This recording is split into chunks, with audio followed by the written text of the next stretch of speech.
কথা কও, কিন্তু নরম সুরে প্যাঁচ লাগাও বেশি। মেলা দোষ রয়েছে আমার, বলে কি কি হয়েছে হীরামণি? ভাইয়েরা, এই যে আব্বা আপনাদের উপর এরকম একটা সিদ্ধান্ত চাপায় দিতেছে, এইরকম অবিচার না আমার পক্ষে কোনোভাবেই মেনে নেওয়া সম্ভব না।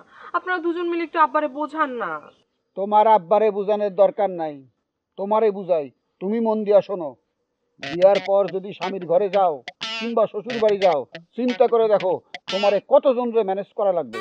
স্বামীরে দেখা লাগবে, শ্বশুরে দেখা লাগবে, শাশুড়িরে দেখা লাগবে, ননদরে দেখা লাগবে, দেবরে দেখা লাগবে। তাগরে চা দাও, তাগরে নাস্তা দাও, তাগরে খাওয়ান দাও, তারপর তাগর কাপড় চোপড় ধো, তারপর তাদের দুর্ব্যবহার সহ্য করো, তাদের অত্যাচার সহ্য করো, তাদের নির্যাতন সহ্য করো। এর লেগে তোমার আব্বার বুদ্ধি ভালো, জামাইরে ঘরে রাখো, ঘর জামাই করে রাখো, কানে ধরে রাখো, কোনো রকম উল্টাপাল্টা করতে পারবে না, সে তোমার গোলাম হয়ে থাকবে। বুঝতে পারছো? আরো রয়েছে অনেক ছেলেপিলে খুব লোভী হয়, বুঝেছো? লোভী। এই তোমার আব্বার এই সমস্ত সম্পদ সম্পদ দেখে তোমাকে বিয়ে করবে, তোমাকে বিয়ে করে বউ করে নিয়ে গেল, তারপরে কি করবে? অত্যাচার করবে। প্রত্যেকদিন বলবে কি, যা বাবার বাড়ি থেকে এইটে আন সেইটে আন, যৌতুক চাবে যৌতুক। তার সে ঘর জামাই হইয়ে এখানে থাকুক, আমরা রয়েছি না, হ্যাঁ, তার ঠেসে মেসে আমরা সাইজ করে রাখবো। কি দুলা ভাই, ঠিক বলেছি? অবশ্যই আরো আছে। যেভাবে সারা দেশে পরকীয়া চলতেছে, পরকীয়ার বাজার গরম হইতেছে, যদি ঘর জামাই করে রাখো, ওই বেটা জীবনে পরকীয়া করতে পারবে না, কারণ জানে পরকীয়া করলে জুতার বাড়ি, ওর জান নিয়ে টানাটানি। সুতরাং ঘর জামাইরে ঘরে রাখবা, দেখবা পরকীয়ার কোনো টেনশন নাই, তোমার জীবন সুখে শান্তিতে ভরা থাকবো। বুঝছো ক্লিয়ার?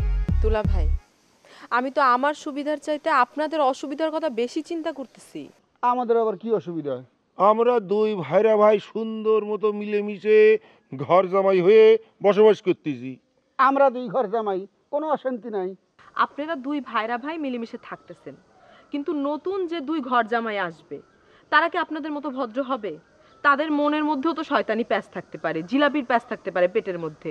তখন তারা দুই নতুন ঘর জামাই এসে যদি এরকম চাল খাটায় সবকিছু দখল করে নেয় এবং আপনাদেরকে আব্বার কাছে কোনো দামই থাকবে না, তখন কি করবেন আপনারা? ও দুলা ভাই, হিরে মনে কিন্তু একদম ঠিক কথা বলেছে, ওর কথায় কিন্তু যুক্তি রয়েছে। এই যে ওর কোনো স্বামী যদি মানে বদ স্বামী ওর কপালে জুটে যায়, যদি তার মাথার ভিতরে শয়তানি বুদ্ধি থাকে, তা আমরা তো বুঝতে পারবো না। আমরা তো সহজ সরল মানুষ, সে শুধু আমাদের যে ভবিষ্যৎ রয়েছে সেইটা কিন্তু অন্ধকার হয়ে যাবে। এই সবাই রে তোমার মতো মনে করো নাকি? আপনি কি বলতেছেন? আপনি কি বলতেছেন আমারে? মানে কি আমার মাথায় কি শয়তানি বুদ্ধি রয়েছে? কে দুলো ভাই, এই আপনি তো কথা বলতে বলতে মেলা বেশি কথা বলে ফেলতেছেন। হ্যাঁ, আমার মাথায় শয়তানি বুদ্ধি রয়েছে? আমি কি করেছি? হ্যাঁ মিয়া, বেশি চিৎকর দিবা না, বেশি চিৎকর দিয়ে কথা কবা না। তুমি খুব সাধু না, তুমি খুব সাধু। এই মিয়া, আমার বিয়ার পর তুমি যখন এই সংসারে আইলা, আব্বার কাছে কম গুটিবাজি করছো, আমার বিরুদ্ধে কম কথা কইছো, উল্টা পাল্টা কথা কম কইছো মিয়া। ওরে সাধু রে, সাধু সাইতেছেন আপনি না? আপনি এখন সাধু মানুষ হয়ে গেছেন। আমারে কালার করিয়েছে কি আব্বুর কাছে? আমাকে কে কালার করিয়েছে বলেন? কে কে কে কে? ভাই, আপনারা থামেন তো। এই যে আপনারা দুজন মিলে সারাক্ষণ ঝগড়াঝাটি করতে থাকেন, আবার যদি নতুন করে নতুন জামাই যুক্ত হয় তখন কি হবে? তখন তো মাথা ফাটাফাটি হবে, তখন তো রক্তাক্ত হবে। তার থেকে আপনারা কি শান্তিতে থাকতে চান? এখনো সময় থাকতে আব্বারে ভালো করে বোঝান এবং এই বাড়িতে নতুন ঘর জামাই আনার ঠেকান। নিজেরা বোঝান, ভালো করে আব্বারে বোঝান। আচ্ছা, আপনাদের কোনো কিচ্ছু করতে হবে না, আমি আপনাদেরকে কুবুদ্ধি দিতেছি। হ্যাঁ,